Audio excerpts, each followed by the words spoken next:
The US and Britain's top diplomats unveiled more than $1 billion in new combined support for Ukraine Wednesday.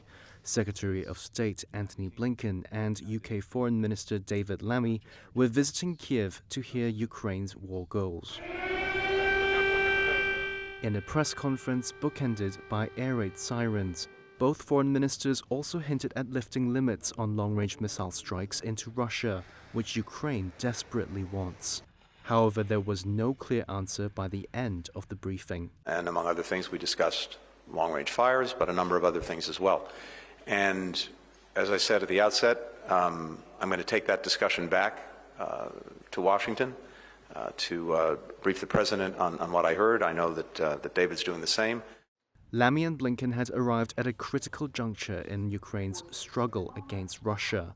Russia has been advancing in the east, putting pressure on Kyiv.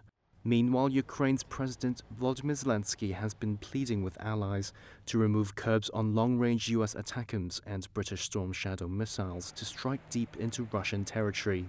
But Washington and some European capitals fear that would provoke Moscow and draw the West into a direct conflict with Russia. Overnight, US President Joe Biden suggested there was room for compromise and that his administration was, quote, working out the long-range strike limits. While Vyacheslav Volodin, Speaker of Russia's lower parliament, said Moscow would consider the US and its allies to be parties to the war if they allowed Kyiv to use long-range weapons to strike deep in Russia. Speaking on Wednesday, Zelensky revealed he will travel to the US later this month to present a plan to Biden and both candidates in November's presidential election that he hopes will bring the end of the war closer.